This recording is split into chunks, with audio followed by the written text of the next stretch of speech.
Today, in the subject of the essence of Indian knowledge tradition, MC03, we will discuss about the Unit 3 syllabus, Modern Science and the Indian Knowledge System.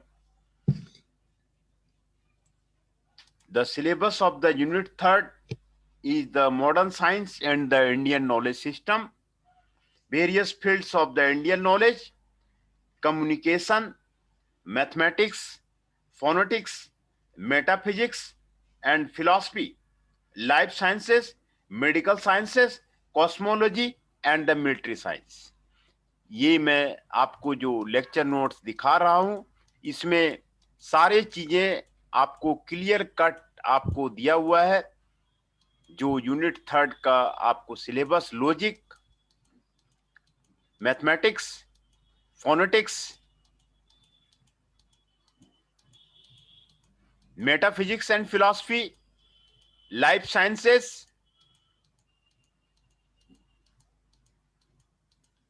Medical sciences, cosmology,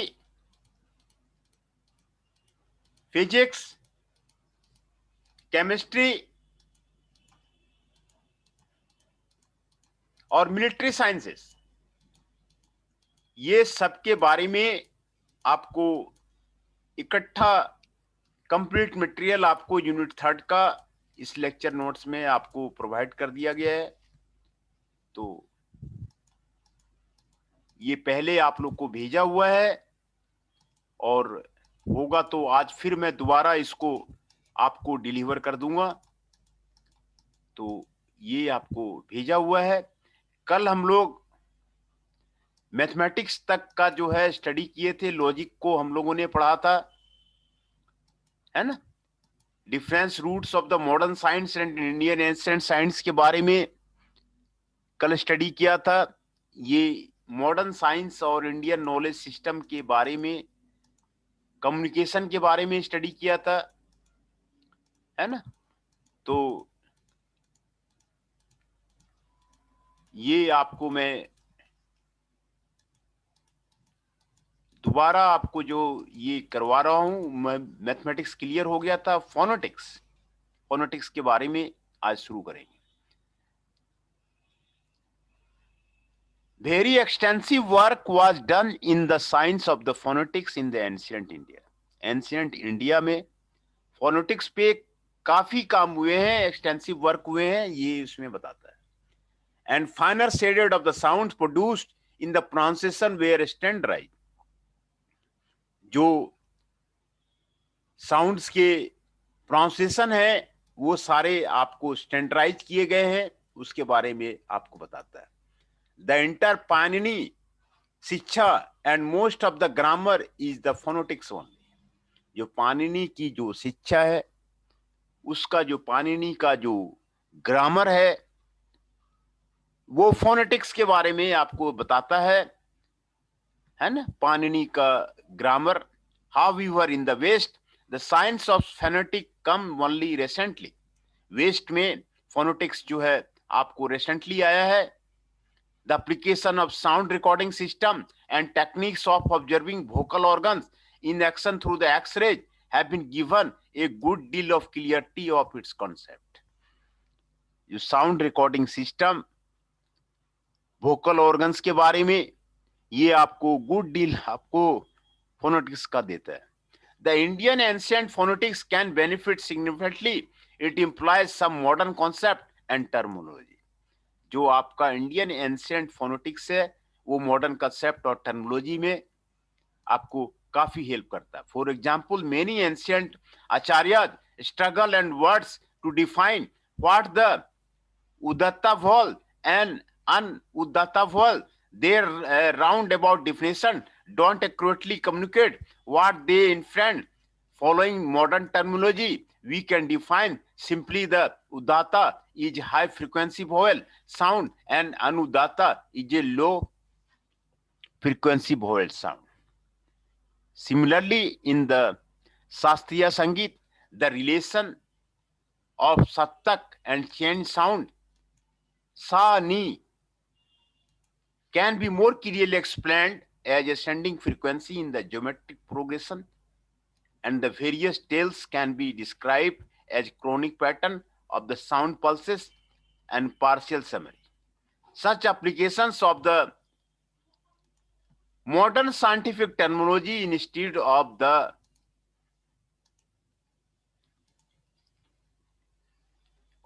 vague and roundabout old description can simply the creation of this valuable Indian ancient art, which also has scientific foundation. The unification of the Indian ancient science of the phonetics with modern information theory and the binary computer logic has led this author evolve the phonetic number system, है ना? जो Indian ancient science का phonetics है और modern information theory of the computer logic, ये दोनों मिलके phonetic number system बनाते हैं of radix 122 and mono sound numerals would like numbers based on the system. Merely 6-digit self-checking phonetic code pronounced through the 6 soft sound characters can identify about the 6,000 crore population uniquely and perpetually. तो phonetics में आप India का योगदान, Indian ancient knowledge का योगदान, उसमें आपको phonetics में आपको रहा है. तो इंडिया में फोनेटिक्स के बारे में काफी कुछ पहले हुआ था, उसके बारे में आपको बताया गया. दूसरा आपको सब्जेक्ट है metaphysics and philosophy. In modern times, the subject of the philosophy is considered to be the speculation in the unseen and mostly unknown in the unknowable. It is very little concerned with the tangible things of relevance, but in ancient India, philosophy was treated at par with science. Its study was supposed to give clear vision of life and nature as a whole, leading to a more coherent theoretical knowledge and harmonious practical living. The culmination of Indian philosophy is said to be the Vedanta. Vedanta में आपको सारे चीजें Indian philosophy के बारे में आपको बताया गया. नॉलेज, हार्मोनीज, दर्शन एंशिएंट इंडिया में ये आपको करता था. It's source are Brahma Sutra, Bhagavad Gita, Upanishada and the voluminous book Yoga Vashishtha. Brahma सूत्र में फिलॉसफी के बारे में, दर्शन के बारे में आपको दिया हुआ है. भगवत गीता में आपको फिलॉसफी के बारे में दिया हुआ है. उपनिषद में आपको फिलॉसफी के बारे में दिया हुआ है. योगा वशिष्ठा में आपको फिलॉसफी के बारे में दिया हुआ है. Vedanta claims have to be reached such a thing state of unification of nature beyond which no further unification is possible. In physics, unified theory with the tremendous effort have got only partial success in unifying some forces of nature. In this background, it might be asked if the ideal of the Vedanta, the highest state of unification, is or achievable. Such an objection can be circumvented by redefining Vedanta, that is the assumption to knowledge. It describes that the most fundamental concept toward which all the basic concepts of the various branches of knowledge approach and meet at infinity, but the state of the unification can be intuitively grasped in a finite lifespan. It is like the assumption to an open curve which is tangent to the curve at infinity but remains at a finite distance from the origin. Much of the confusion in the Vedanta, implying mostly contradictory statement, can be removed by developing it as an axiomatic theory starting from a single postulate. In respect of its relation with the empirical world, Vedanta is supposed by the Sankhya. It represents the practical limit of unification in terms of the two basic elements, consciousness, Chetan, and inertness, Jadda. These two concepts make it possible to design binary computerizable models of basic physical or metaphysical entity. The interrelationship of these concepts has a good deal of the analogy with the modern field of the ultimate entity, which has two states, consciousness and inertness. These different states behave as two distinguishable entities. Their interplay has dispersed as a well localized aspect. It dispersed percept upon the mind. है ना? तो body consciousness के बारे में आपको यहाँ पर great deal of the इंटरसेल्सिप किया गया है. The system is instantly dynamic and represented by the repetition of the many processes. Analogous to this is the electromagnetic field, which has two kinds of the forces, electrical and magnetic. A dispersed aspect is the undulation of wave, and localized aspect is the photon, which is always dynamic. Now arises a question whether photons have consciousness. However, experiments done in the University of Denver, Colorado to test this have remained inconclusive. ये आपको metaphysics और philosophy में आपको बताया गया. अगला है life sciences. The evolution of life from inorganic matter are conjugated by the modern science is that in the primordial earth, the lightning discharges of the atmosphere consisting of the nitrogen, water vapor, and carbon dioxide produced organic molecules such as amino acids and nucleotides. Peptides proteins were formed from the amino acids, which had catalytic property and could perform several synthetic functions. From the nucleotides, ribonucleic acid RNA were first formed. Even today, some living systems like HIV have RNA as their generic material. Later, deoxyribonucleic acid DNA, which constitutes the generic material in the all cellular forms of life, was formed. Deoxyribose sugar in the nucleic acid gave a greater stability of the living system. There was an important milestone in the evolutionary process. From the primordial soup consisting of the nucleic acid and proteins, unclear organisms were evolved. They acted like seed for multicellular organisms and higher species. But what is the inner force which ultimately designs the life pattern of the child, adolescence, old age and death, reproduction, metabolism, urge for survival, love for beauty, remains a mystery. According to the Indian ancient science, in the field of the consciousness, there are many levels. Every material system, whether apparently living or non-living, is at the some level of the consciousness. The so-called invented matter occupies the lowest level, at which there is a very small 0-point consciousness. The direction of evolution is towards higher. आप बोलिए आकाश जी.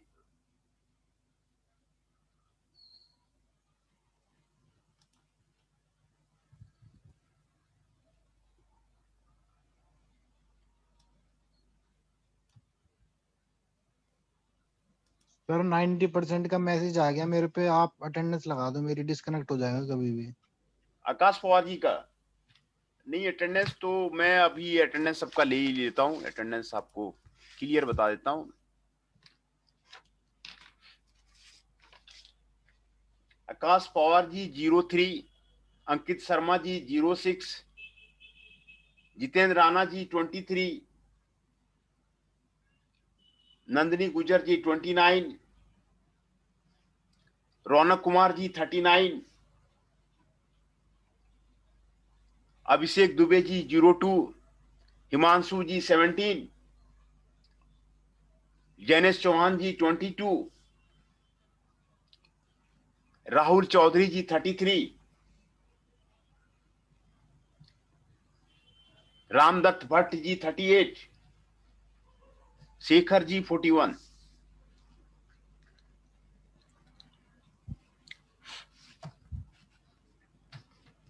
Eleven participants है. शेखर जी 41, रामदत्त भट्ट जी 38, राहुल चौधरी जी 33, जैनेश चौहान जी 22, हिमांशु जी 17, अभिषेक दुबे जी 2, रौनक कुमार जी 39, नंदिनी जी 29, जितेंद्र राणा जी 23, अंकित शर्मा जी 6, आकाश पवार जी 03. ये सभी के attendance आपके हो गए हैं. राहुल जी 32 वो ज्वाइन कर रहे हैं।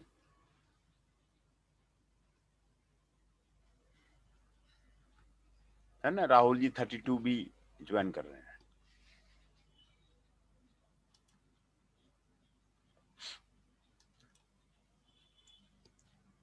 So according to the Indian ancient science, in the field of the consciousness, there are many levels.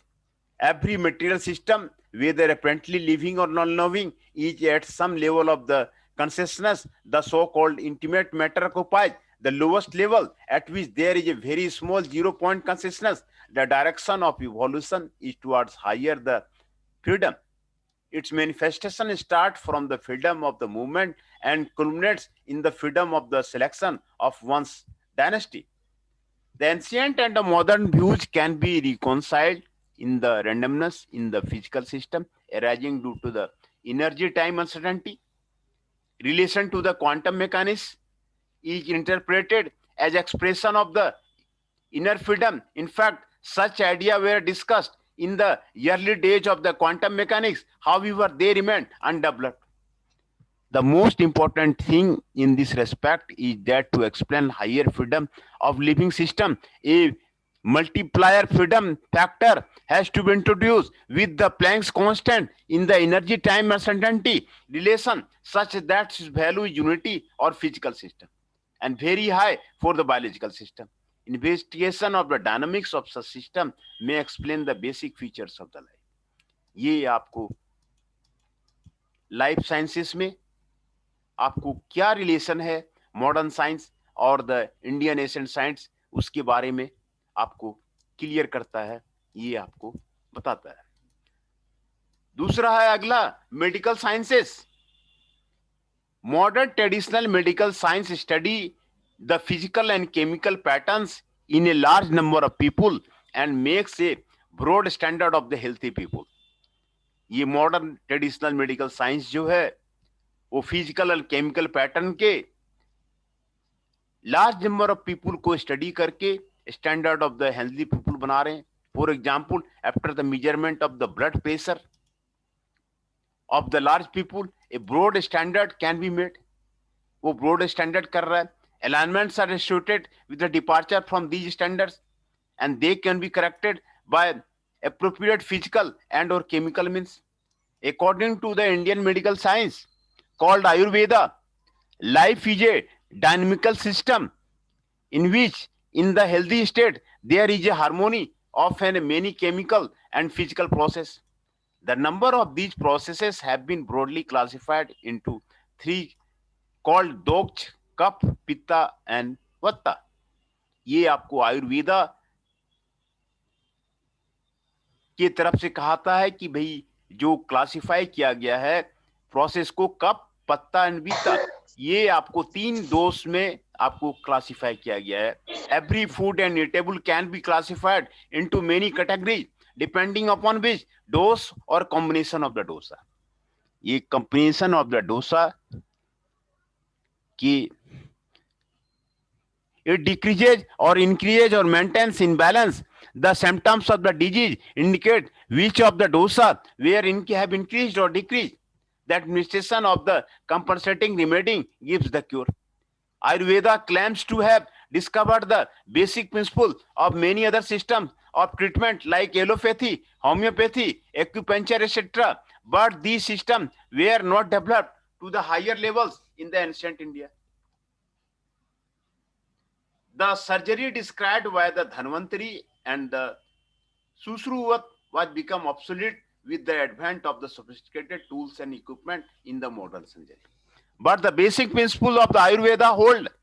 They are like phenomenological theory of the matter. For example, the mechanical and thermal property like elasticity, density, specific heat, etc. of gold are determined by the atomic structure of the gold atom. But a goldsmith need not go into all these details. For him, the bulk property are sufficient to make a beautiful ornament. In the same way, simplifying all the chemical process of the body in terms of the increase, decrease, or balance of these dosa suffices to restore health in a large number of the cases. That is why the medical formulation of the Charak Samhita still have relevance. चरक संहिता में जो चीजें दी हुई हैं अभी भी आपको relevance में है ना. तो but in the light of a charged environment, many of the ancient formulation need verification and standardization. However, Ayurvedic thumb rules for the longevity and good health have been withstood the test of the time. तो चरक संहिता का जो principal है अभी भी जो है आपको relevance में है. तो ये मेडिकल साइंस में आयुर्वेदा जो है, आयुर्वेदा का अभी भी सिग्निफिकेंस है. तो ये इसमें आपको बता रहा है कि आयुर्वेदा का जो according to the medical science आपको डायनेमेट्री सिस्टम में 3 क्लासिफिकेशन किया गया है. कफ, पत्ता, अनुवत्ता. ये आपको आयुर्वेदा claims आपको treatment of the allopathy, homeopathy, acupuncture, but these systems were not developed to the higher levels in the ancient India. इसके बारे में आपको बता रहा है ना. तो मेडिकल साइंस के बारे में आपने स्टडी किया, लाइफ साइंसेस के बारे में स्टडी किया, मेटाफिजिक्स एंड फिलॉसफी के बारे में स्टडी किया और फोनेटिक्स के बारे में आपने आज स्टडी किया.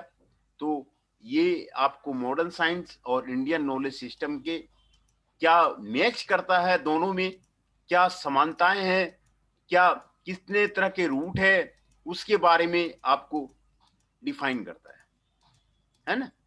तो उसके बाद आपको कॉस्मोलॉजी है, फिजिक्स है, केमिस्ट्री है, मिलिट्री साइंस है ना.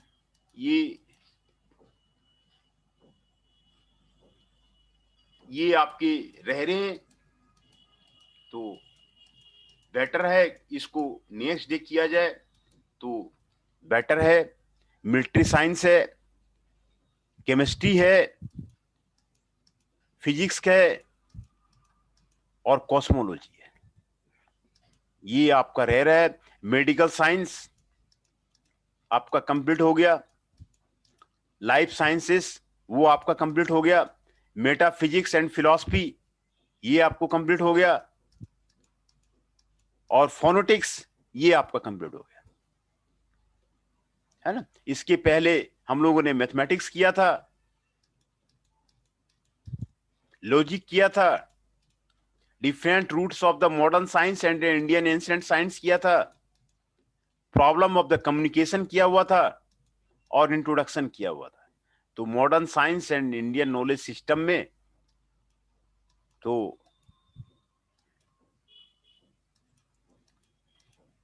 आज इतना ही रहने देते. तो ठीक है, कल जो है आगे cosmology, physics, chemistry and military science इसको कवर करेंगे.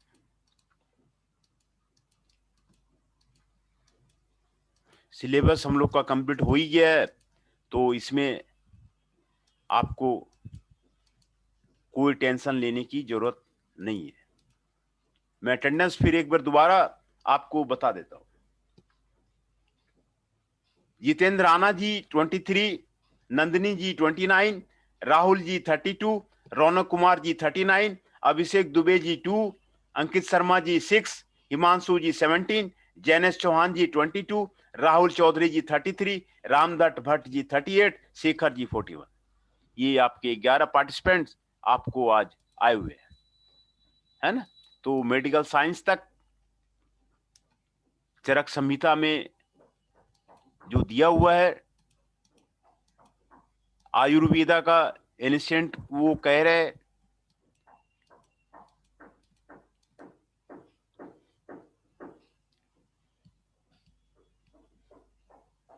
ये इसके बारे में आपको बताता है.